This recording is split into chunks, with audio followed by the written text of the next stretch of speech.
그래서 그러면 이렇게 여러 가지 병을 만드는 잇몸 염증하고 입속 세균을 관리해서 치아도 오래 쓰시고 또 건강 장수에 도움이 되는 관리를 해야 됩니다. 그래서 한국에서는 20세기 대표적인 양치법으로 333 양치관리법이라는 것이 있습니다. 333 양치관리법이란 하루에 3번, 식사 후에 3분 이내 3분 동안 양치 관리하는 그런 공식입니다. 그런데 21세기에는 여기다가 약간씩 조정해야 될 부분이 존재합니다. Nah, tadi kan kita udah denger kan gimana bahayanya bakteri di dalam mulut. Berarti kita harus tahu nih cara untuk membersihkan mulut dan gigi kita. Di Korea ada yang namanya sikat gigi 333. 333 ini tuh artinya adalah 3 kali sehari, sikat gigi 3 kali sehari, lalu dalam 3 menit setelah makan, dan selama 3 menit sikat giginya. Tapi ini sebenarnya harus ditambah lagi karena sekarang kan kita makannya banyak, terus kita suka makan yang manis, yang benar-benar yang bersoda. Jadi rumus sikat gigi 333 ini harus diperbaharui lagi. Kira-kira seperti apa nih perbaharuinya? Kita dengarkan lebih lanjut.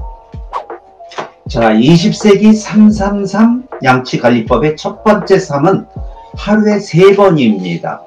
그런데 20세기까지는 먹을 것이 그리 많지 않았습니다.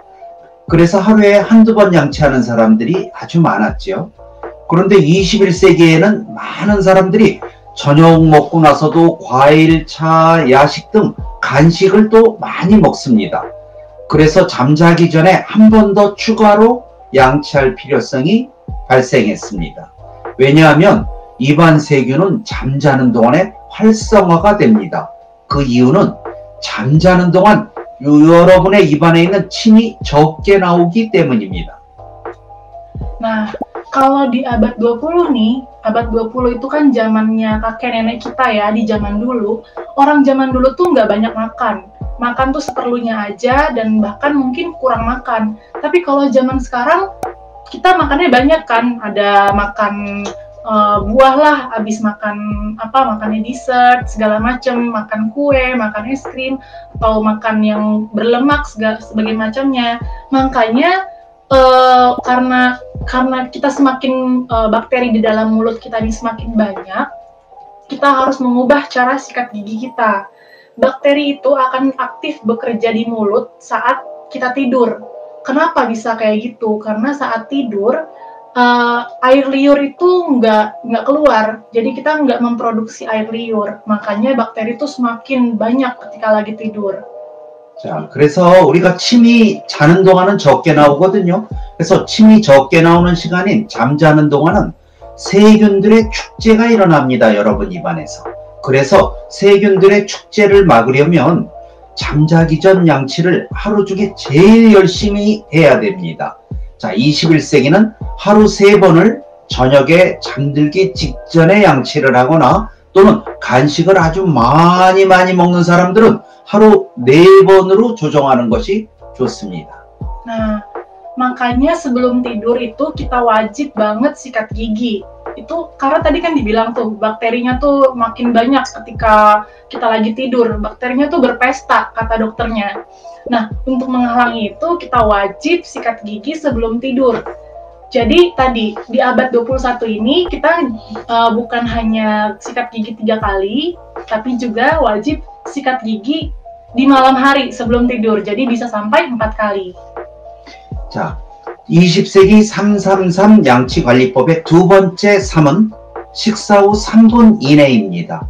평소에는 뭘 먹으면 3분 이내에 양치하는 것이 좋습니다. 그런데 21세기는 무조건 3분 이내 양치를 했다가는 치아가 시려지거나 문제가 발생될 가능성이 높습니다. Nah, kalau yang ketiga, yang kedua nih ya, tadi kan ada 3 yang pertama, sekarang ketiga yang kedua, yaitu kita harus sikat gigi 3 menit setelah makan. Tapi kira-kira bisa nggak sih kayak gitu di zaman sekarang? Ternyata kita nggak bisa kayak gitu di zaman sekarang, karena gigi kita nih semakin lemah dibandingkan oleh gigi orang zaman dahulu. Gigi kita lebih sering ngilu karena kita makan makanan yang berkadar asam, seperti minuman bersoda, minum cuka, terus ada makanan instan juga. Karena makanan-makanan itu, maka gigi kita ini semakin sering ngilu. Jadi kalau kita makan 3 menit setelah, kalau kita sikat gigi 3 menit setelah makan, itu hampir tidak mungkin di zaman sekarang. Maka dianjurkan untuk sikat gigi 30 menit setelah makan. Jadi berbeda ya dengan abad 20. 그래서 2, 3분 정도, 1, 2분 정도면 웬만하면 충분히 좋은 양치가 가능했습니다. 하지만 21세기는 모든 게 달라졌습니다. 20세기까지는 적게 먹어서 병이 오던 시대에서 21세기는 너무 많이 먹어서 병이 오는 시대로 바뀌고 있습니다. Nah, jadi sekarang tuh kita yang terakhir kan tadi udah 3 ya. Nah, yang terakhir ini yang terakhir adalah selama 3 menit. Jadi kita harus sikat gigi selama 3 menit. Tapi ini untuk orang zaman dulu sebenarnya. Kalau sekarang kita harus sikat gigi ini 3 menit, lalu kita sikat gigi lagi di bagian belakang, di bagian geraham. Kenapa? Karena di bagian geraham itu yang paling sulit untuk disikat biasanya. Makanya kita nggak terlalu fokus untuk bagian belakang. Nah, gigi geraham itu paling lambat tumbuhnya. Tapi kalau kita sudah tua, gigi itu yang paling cepat copot. Jadi sebenarnya gigi geraham ini yang paling penting dalam hidup kita. Nah, kalau gigi geraham kita tetap awet nih, kita rajin gosok gigi geraham, itu maka gigi yang lainnya pun bisa tetap awet walaupun kita sudah menua.